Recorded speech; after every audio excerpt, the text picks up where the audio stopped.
Welcome to the Dance Studio Empire podcast, a mix of business strategies, simple tips for studio growth and success, with a touch of inspiration, motivation, plus raw and honest conversations to ensure you are building your studio empire. I'm your host, Jen Dalton, studio owner for 30 years, dance business coach, and author of the book Teaching Dance Beyond the Steps. My business philosophy is creativity is our superpower, and I believe we all have the means and ability to infiltrate this into our studio. Just sometimes we can get too busy, distracted, or overwhelmed to see that. And so this is exactly what I am here to help you do.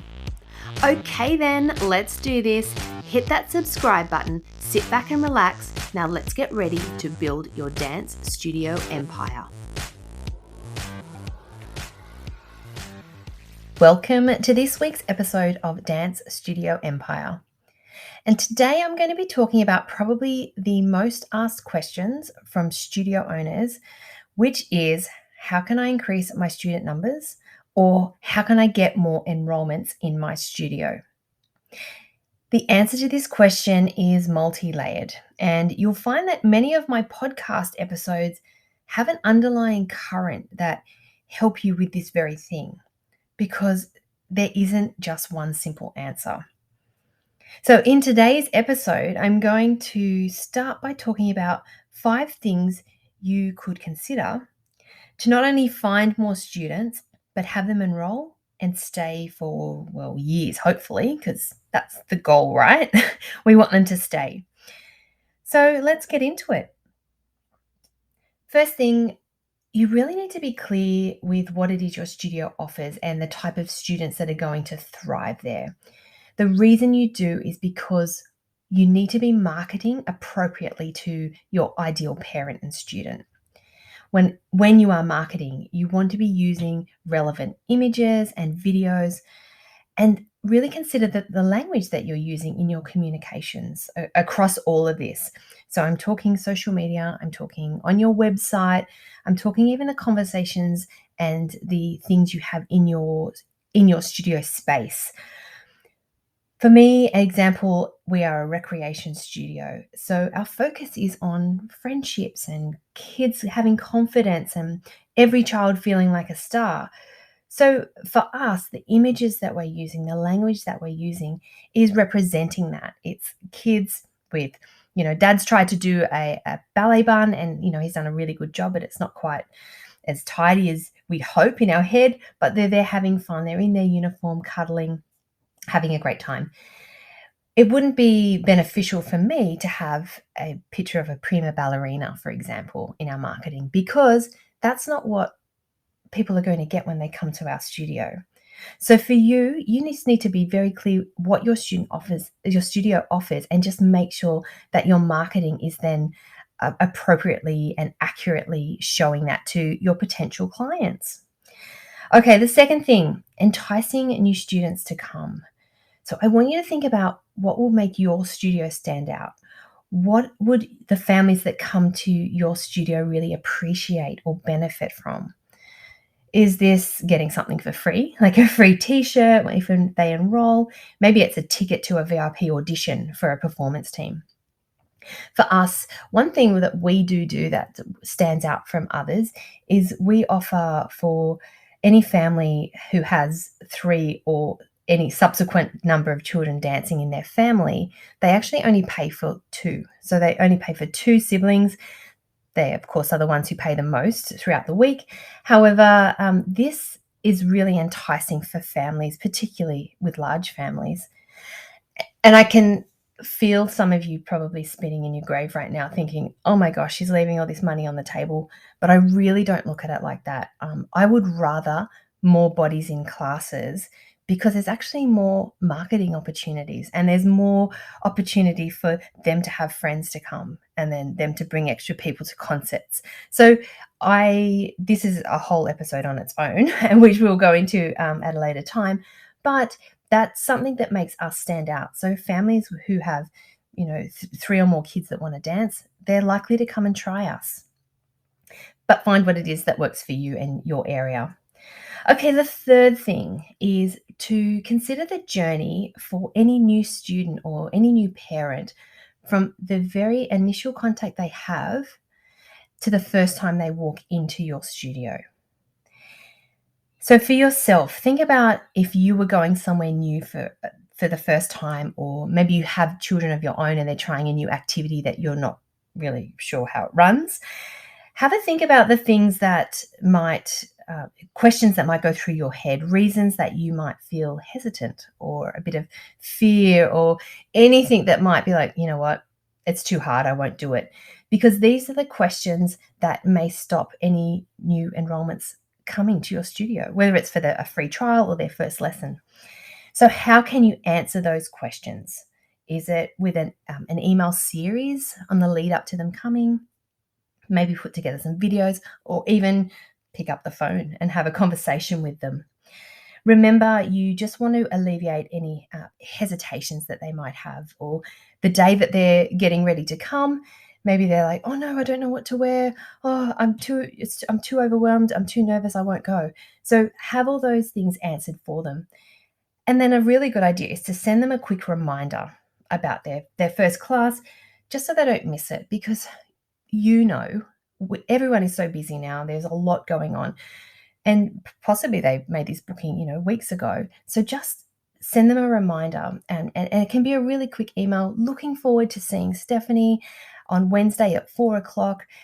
She just needs to be in comfortable shoes, make sure she has a drink bottle with her, and we can't wait to see her. So that is then reminding them, it's alleviating them of any last minute concerns or questions they might have, so they're likely to turn up. Now, moving on to number 4, is to ensure that the classroom experience is clean and clinical. Now, this point is a real make or break, because it's here where they're going to decide whether they loved it or they didn't love it. And so that's pretty likely they're either going to enroll or not. So it's worth taking some time to make sure the classroom experience, whether it's you running the class or you have teachers running the class, is run exactly how you want them to run it. And this could be knowing their name, welcoming them at the door, introducing them to the teacher, to the class, if you're not taking that particular class. Knowing their name is really important, I think, in that first initial contact that they have, or even the class teacher knowing that they're expecting, oh, hello, Taylor, we're looking forward to seeing you today. Come in and I'll introduce you to the class.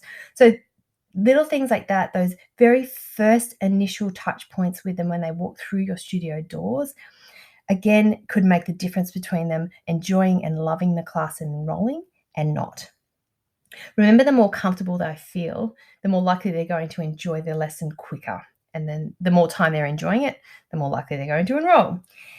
So it is really important for studio owners, if you're not teaching these classes, to make sure your teachers know your expectations. So that from the acknowledgement, the introductions, and then giving them clear instructions about where to place their bag, where to sit, where to stand, things like that, because that's just going to take away any, again, fears or hesitations that they might have, and just really love and have a lot of fun in the class. And then finally, number 5 is the after class follow-up. Right. Now, there are generally 4 ways a first class is going to end. First up, you're going to have those that run out of the classroom. Mom, Dad, I loved it.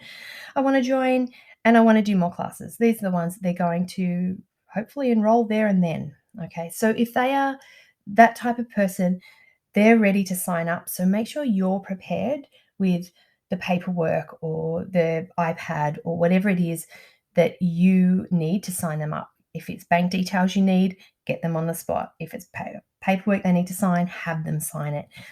If it's uniform, have the uniform out ready for them to try on so they can get that as well. They're ready. So make it as easy and as simple for them as possible, so they don't even have to think about it again. When my daughter joined a new swimming club, it was so good. I have no idea about swimming, right? So I'm not a swimming mum. And we turned up, she had to do a trial session for this new club. They did the trial session. They said, yes, we'll be accepting her. They handed me an iPad. I filled in all my details. I filled in all her details, filled in our bank details. So I was automatically on their email list. the credit card was linked, so payments were able to be taken out straight away. I didn't have to think about that again. I walked out and I'm done. So it was a no-brainer for me because it was so simple. And so if we can replicate that sort of thing in our studio, then it's going to be simple and a no-brainer for our new enrollments. Second thing with after class follow-up is they may say to you, I'm just going to have a think about it and we'll get back to you. Now, there's nothing wrong with that. That's absolutely fine. What I suggest you do is have a bit of a script in your head about how you will respond to that. And usually it's like, no problem at all. Hop in the car, have a chat with Madeline, and let me know what you think. I just want to remind you that class is filling up fast. And so there's only a couple spots left. So if she does decide she wants to continue, maybe shoot me through an email or give me a quick call so I can make sure she gets a spot and you don't have to wait on the waiting list. So creating that little bit of FOMO, I don't think is a bad thing. But just definitely have that planned. Don't make them feel bad about it, of course, but have that script in your head so that you can say that when they say to you, I'm just going to think about it and get back to you, and you can just be no problem. The third after class follow-up is you actually determine that they're not the right fit for your studio. Now, this is not a bad thing. I think it's actually a really good thing if you're confident enough. Again, if I have that mum walking in and she's walking in with her chorus shoes and she's, practically got a feather boa over her shoulders. She has her 4-year-old in, a pancake tutu. She walks into my studio. I know that I'm not going to be able to give this dance mum what she wants because we don't offer that. And what she wants is absolutely fine. But I would then suggest to her, look, I love that you're here. However, I don't think I can give you what you want. There is a studio a couple of streets away. I know they're very highly focused on ballet and their exam work, and I think they might be a better fit for you. So why don't you give them a call? And in most cases, parents are so grateful for that because they're like, oh, wow, they don't just want me here for my money. For you as a studio owner, they're not then going to become a problem because you're not meeting their expectations. So if you determine that, be confident in sharing other studios. Don't look at other studios in your area as competition. I always go back to saying people are always going to be having babies. So our potential clients are forever in the making. And there's enough to go around. That mindset of scarcity, it's not a thing. There are enough children and dancers to go around for all of us. And it looks really good on you if you're confident enough to stand there and say, we're not going to be able to help you, but I'd love you to try, the next door neighbor. It actually is a reflection on you and how you run your business. And it's good for everyone, the ones who are currently enrolled and potential customers. And finally, your after class follow-up is for those who just decide that this class isn't for them, your studio isn't for them. Hopefully they're polite and they thank you for your time. Thank them. Again, have that script in the back of your head and just say, thank you for coming. It was lovely to meet you. Totally understand. Just remember, we're always here. If you do change your mind in the future, just give us a call. And what that does is it leaves them on feeling positive about your business. You are kind. So when they're in the playground and a parent says, oh, I'm looking for a particular studio that offers this, this, and this, they'll pipe up and say, oh, we tried at a studio that did that really well and they were really nice. It wasn't for us, but why don't you give them a try? And so it's basically marketing, although they didn't enroll, they could be the good vibes that they spread out to other people in the playground. So that is your other way to still get new enrollments, even when people don't enroll. So they're the 5 things for you to consider that will help you increase your enrollments. Like I said, it is multi-layered and, pretty much everything you do works towards increasing your enrollments. It's just a matter of not honing in and focusing on one thing only. Because umbrellaing it all, so the attraction, the finding the right people, the getting them through your door, is your marketing and branding. And I know for some, including myself, thinking, creating, designing marketing can be sometimes overwhelming and draining. We've got a lot of creative stuff going on in our brains, and this is another facet of it. And I know it can be hard. So I've actually just put together a social media booklet, which has 125 social media content ideas and fun studio challenges for studio owners. And I'm happy to give it to you. So if you'd like a copy, I'll just leave the link below in the show notes. And so just scroll down and you can click on that link and grab yourself a copy. Well, that's it for today. I hope you've enjoyed it and been able to take something away. If so, please follow the show and share it on your socials. But more importantly, don't forget to tag me at Dance Teacher Central so I can say thank you. So until next week, keep focused, keep smiling, and keep building your dance studio empire. Thank you for listening to this episode of Dance Studio Empire. If you enjoyed it, please share it on your stories on Instagram and be sure to tag me at Dance Teacher Central so I can say thank you. And if you really want to support me and the show, I'd absolutely love for you to leave a rating or review. For all the latest from me, you can follow me at Dance Teacher Central on Instagram and Facebook. Be sure to tune in next week for more strategies and tips to ensure you are building your dance studio empire.